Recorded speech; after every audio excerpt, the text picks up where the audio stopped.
This is your checklist for the rest of your life. If something's not working in your relationship, this is the first place you go. 5 disciplines of love and 3 of passion. These 5 disciplines are what the game is all about. The first discipline we call the discipline of unconditional love and compassion. The discipline, why do I call it a discipline? Because you don't always feel unconditionally loving and you don't always feel compassionate. If your triggers get fired, if something triggers your masculine or feminine, animal in you, that survival instinct in you based on something going on, you may not show up so, unconditional in your love and compassion. What this really means, put it in one phrase, put your lover what? It's not about you. That's the law. You put your lover first. If you are having problems in your relationship, I can promise you that the problem you're having right now is you're feeling pain right now, and it's because you're focused on yourself, not your partner. You're focused on what you're not getting. You're focused on what your partner's not giving you. You're focused on something that's not happening there. This is the number one law. You want to have an extraordinary relationship, tear up your rules, make this your number one rule. Number one rule is my lover comes first. My number one rule is if you're in love, you put their feelings and needs before your own. Second discipline, real quick, the discipline of absolute courage and vulnerability. Absolute courage and vulnerability. This is learning to love no matter what. I mean, truly no matter what. Now, how many people are going to do that? Not many. Not many people are going to have an extraordinary relationship. But what I mean by this is, if you have courage and vulnerability, that means you tell the truth. That means you open up. Most people, out of a lack of courage, hold back their gift. This idea that you're going to give pain to somebody you love, you're going to punish them, that takes no courage, that takes no vulnerability, that's just stupidity. So the more vulnerable you are, the more power you have, because love penetrates all. Third law is the law of positive intent. Yes. The discipline, I should say, of positive intent. By the way, discipline weighs ounces, regret weighs tons. Discipline weighs ounces, regret weighs tons. You don't follow these disciplines, you're going to have regret. Right? That's their disciplines, their commitments, they're things you're going to do no matter what. Discipline means even if it's not easy, you still do it, right? Discipline is, it's a habit. That's what a discipline is. It's a habit. It's the discipline of positive intent. You know the deeper truth that this is a no-blame game. You know that when something happens, no matter what it was, like when I said that to her, my girl knew, she and I made a decision early on. I decided, and this is a decision I encourage you to make if you haven't made it, or make it anew if you haven't made it in years. I decided I knew this woman's soul. Yeah. This woman's soul was as pure as anything I could ever dream of in my life. I knew that I loved this woman, her soul was pure, so no matter what happened, I would serve her, and no matter what happened, no matter what she said, no matter what she did, I would know, even if I couldn't figure out how, the intent was pure. The intent was wanting to get closer. It looks mean, but she's scared. It looks vicious, but she's just freaked out. And same thing with me. He looks like he's an unconscious asshole. He just doesn't know. It looks like he doesn't give a shit. He's actually a masculine male, and this is what they do, right? We shifted the meaning to always there's an empowering meaning because there's never negative intent, no matter what it looks like, no matter what was said. And by having that, along with that, they just want a positive intent, in a sense, no blame game, we immediately apologize. It doesn't matter what has happened. If there's any argument we have, it's a playful argument, which is, I'm taking responsibility and she's taking responsibility. No, honey, it was my fault. No, it was my fault. And it's like, and we mean it sincerely. It doesn't matter what it is, because I hold myself as whatever she's feeling, ultimately it's my responsibility. Even if I didn't intend it, that's it. So I take responsibility. I'm sorry, honey. I'm sorry your feelings were hurt. She does it with me also. And since we both are constantly doing it, it makes it like there's nobody ever blaming somebody else. So think about this. We put each other first. If we find we're not, we change that immediately, right? We immediately look at, we got to be courage and vulnerable. We've got to tell the truth. That's really what that is. Tell the truth with kindness, with love, with making nobody wrong, because we both know we have positive intent. And you break through all the bullshit with this. And with an apology, rather than I'm sorry you, always have I. Yes. Always I. Honey, I'm sorry today when I upset you, or I'm sorry today if I upset you. Having the word I and owning it, neutralize. It's such a crazy, and we so underrate an apology of ownership.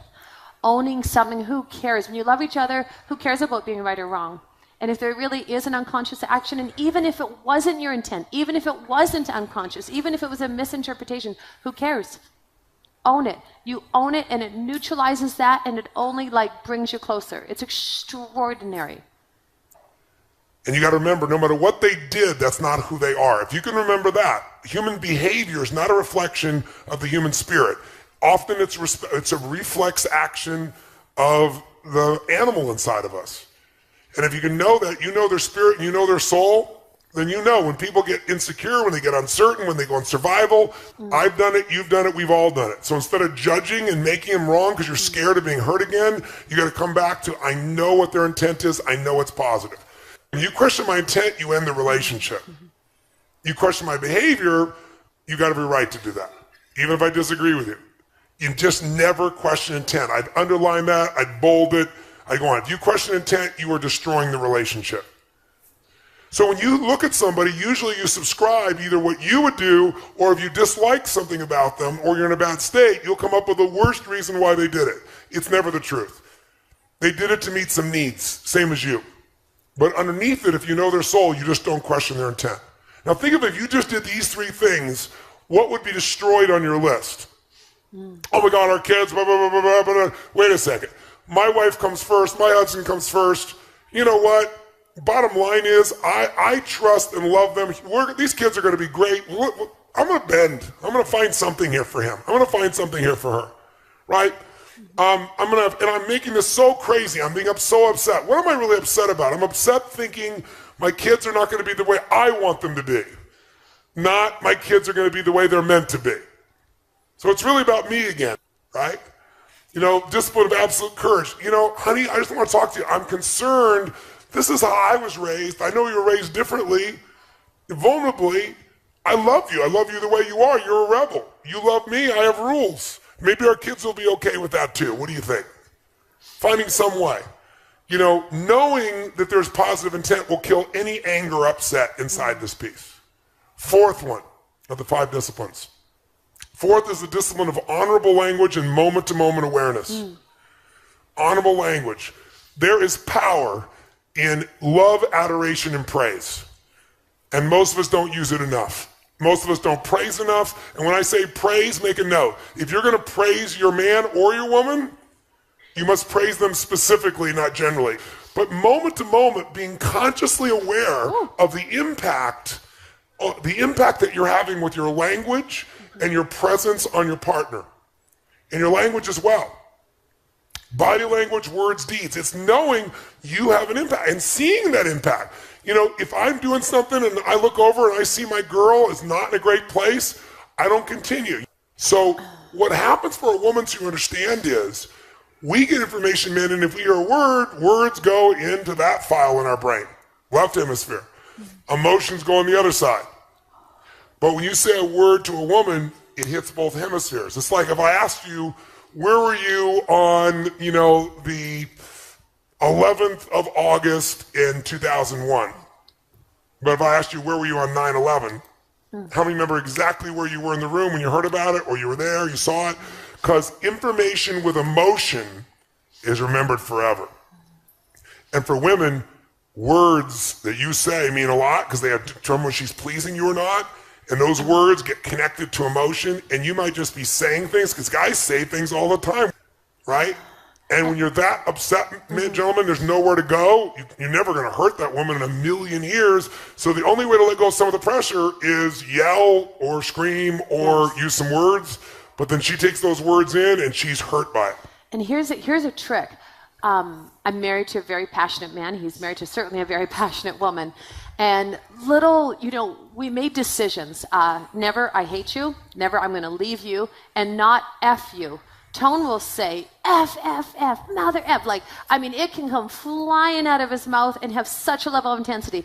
But F, for F's sake, whatever that might be is different than... Never to you. That, and one other big one I'll give you is, if you ever threaten the end of the relationship, end it. Yeah. Because if you ever threaten it, when people go to put their button on the button, you know, just to threaten it because they're so frustrated, the moment you do that, somewhere in the psyche of your partner, they think, oh my God, they could leave me, and I gotta have to do this first. And so they put their finger on the button, and all it takes is enough times of doing that, enough years of doing that, and one day somebody will push the button. If you are committed to the relationship you're in, ban for life. Yes. For multiple lifetimes for those of you who are going to come back 6 and 7 times like some of the people here did. You ban for multiple lifetimes. I will never, ever, ever threaten. Never. Neither of you ever threatens to leave. If you threaten to leave, relationship's over. It might take 3 more years, 5 more, 10 years, but it's over. If you want to be in a relationship with this person, don't ever, ever, ever threaten. And if you did before, it's off limits forever. No exceptions. Doesn't matter how mad you are, angry you are, sad you are, never. You're not unconscious with your language, you're not unconscious with your deeds, you're aware of the impact and you correct it immediately. You constantly realize, I'm pissed off, I'm hurt, I'm sad, it's about me. Let me step out of me, I'm into something bigger here. Right? I'm not about that. I'm about something bigger. It's what do they need? Let me step in there. You do that enough times, it'll become a habit. And finally, number 5, the discipline of giving freedom. Giving freedom. Men live for freedom. Women need it also. But it comes in different forms. And it's the power of forgiving, forgetting, and flooding. Forgiving, forgetting, and flooding. Now, women seem to have more of a difficulty with forgetting. But you can be forgiving, and forgiveness is when you realize that what you thought happened didn't really happen.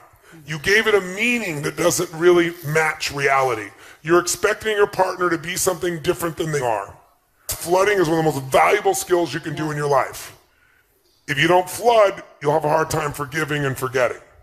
And we flood our magic moments. I mean, all the time. All the time. And we capture them. You know, we have our little app of a journal that we capture all of our beautiful moments. After this event, when we get home on Sunday, we'll spend an hour and just capture all the beautiful moments that happened here. Everything that was funny, everything that was beautiful, everything that was touching. Because otherwise, it's actually what Nicole was talking about. Maybe she talked about framing.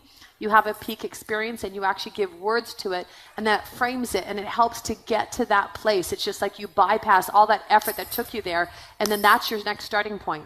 And then you have another peak experience, and then you share that and you frame it and you give language and you give words to it, and then boom, you set the bar higher. And a lot of times what happens is magic happens in life. Grace pours. And we don't give words to it, we don't celebrate it, we don't recognize it, we don't see it, we don't appreciate it.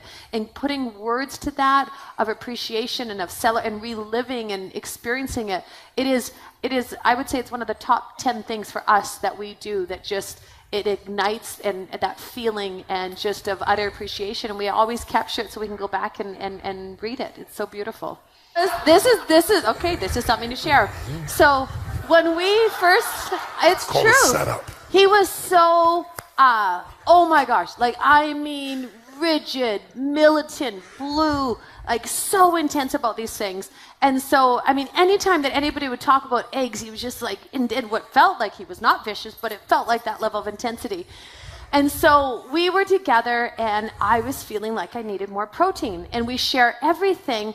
And it was so crazy because I started to eat eggs, and I literally, and I didn't tell him. Oh my God! No, this sounds nuts, but I did not tell him. And I felt like I was having a freaking affair with an egg. And I would go into the pantry and I'd eat the eggs, and I'm like, this is nuts. Like, this is crazy. It seems ridiculous.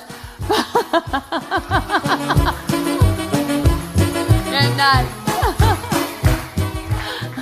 And it sounds nutty, but what was like, and I put so much energy into hiding my egg eating, and then it got to the day where I was like, this is outrageous. This is just out of hand. And I sat him down. So she finally came out. Finally told him. She shared me the affair she'd been having with eggs. And I was crestfallen. It's crazy. I still hate him. He does. Still hate him. Like, he does. And I still eat them. I love breakfast. I love my eggs, and I love my breakfast. I love her. Yes, so I love an egg eater. Now you know the truth. Yeah. So we disagree completely, but we love each other. So that's how you balance it out. You get it? You get it? You put love first. You love more than your rules. And it makes you a better human being because it opens you up, because lots of things we're making life and death that really aren't. They really aren't.